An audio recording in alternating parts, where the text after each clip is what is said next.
Andor shouldn't have happened. It's a prequel to a prequel about side characters no one was asking for. And yet somehow they convinced Disney to spend so much money on it that Andor became one of the most expensive Star Wars projects ever. For comparison, Andor's total budget was higher than The Force Awakens and The Last Jedi combined. And the cost per episode was nearly double The Mandalorian. Tony Gilroy knew exactly the story he wanted to tell, and he found the one brief window where it was possible to tell that story. And I love the results. Andor isn't just the best Star Wars of Disney era. It's so good you should watch it even if you have never seen Star Wars at all. But that window is closed and we're not getting another Andor anytime soon. In this video, I'll break down why Andor was able to happen and be this good, and why it probably never will again. But first, think about this one question. Do you prefer movies or TV series? Movies usually have shorter runtimes, bigger budgets, and attract top actors, directors, and crews, because for decades, film was seen as the superior form of storytelling. But TV has been closing the gap in recent years.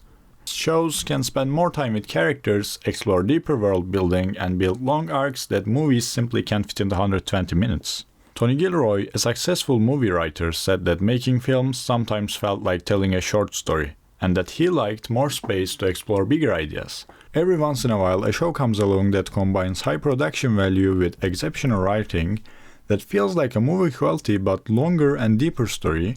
Those are rare, maybe 1 in 1,000, but when it happens, it's special.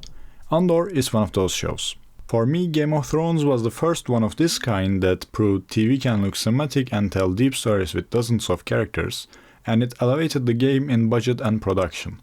Then, streaming services changed the industry even more. Production started taking longer, and studios no longer had to release a season every single year.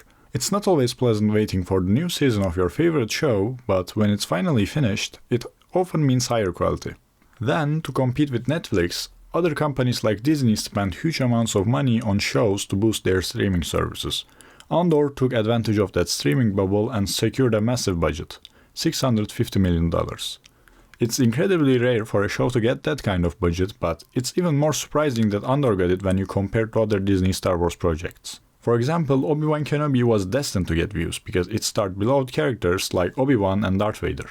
The Mandalorian became a cultural phenomenon, spawning spin-offs like The Book of Boba Fett, Ahsoka, and the upcoming Mandalorian and Grogu film. Grogu alone sells mountains of toys and merchandise. Andor has none of that. It's a risky project that focused on side characters and political intrigue. It doesn't rely on lightsabers, the Force, or fanservice cameos. It's simply a show that wanted to tell a great story. Almost every other Star Wars project feels like it's either setting up spin-offs or cashing in on characters fans already love. Andor doesn't. It's a great show on its own. But the gamble worked, and Andor is brilliant. It made me and a lot of people care about Star Wars again. I hadn't paid much attention to Star Wars for at least a year, but then I watched Andor and suddenly my entire feed was filled with Star Wars content again. So, was it profitable? No. From viewers' perspective, Andor is like a dream show. Money is spent on quality and we got one of the best shows ever. But from Disney's perspective, they just got scammed on a show with no opportunity to make profit from it. Because Andor had some of the worst viewership numbers among Star Wars series. Even worse if you compare it to hit series on other streaming platforms. Part of that is because the Star Wars franchise has been on a downward trend and many fans are giving up on the franchise, but even if Andor had performed better, Disney was unlikely to fund another show like it. Because Disney Plus is struggling right now. They haven't succeeded in creating many original hits other than Star Wars franchise as well, and now they are cutting costs. Disney even tried to reduce the budget for Andor's second season, saying they believe streaming is dead, and show's creator Tony Gilroy confirmed that if they started making Andor today, they couldn't produce it at the same quality. Disney wouldn't approve the budget. They had one shot, and to our chance, they nailed it. Beyond budget, the real challenge is securing a great showrunner like Tony Gilroy. Because no matter how much money you spend, if the showrunner isn't good, the results won't be either. Best example for this is The Acolyte. It also had an insane budget like Andor, but went in the complete opposite direction. Money doesn't make the product. It empowers the right people to create it. And Tony Gilroy is that guy. He's a movie writer who said he felt liberated by telling a longer story in a series format, and he poured himself into Andor. He is fascinated by revolutions throughout the history, like Russian and French, and he read a lot of books researching the topic, and you can feel that influence all over the show.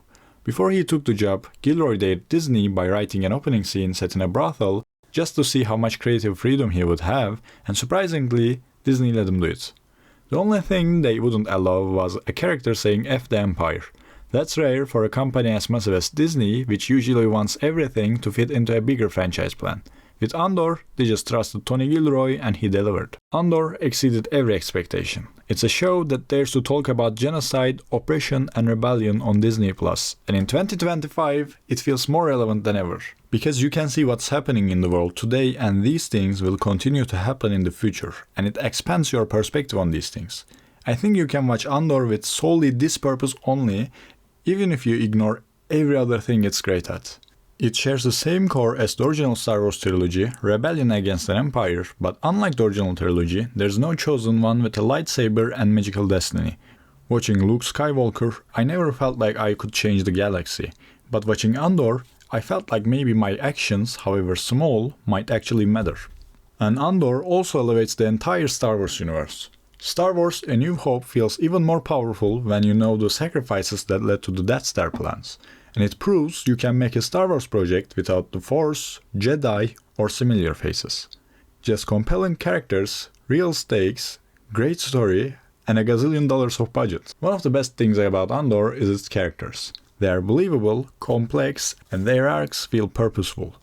In a franchise full of what-ifs, like wondering if Obi-Wan could have stopped Anakin sooner, or debating, I'm not even going to debate Luke's fate in the sequels, Andor delivers character arcs that feel complete and satisfying.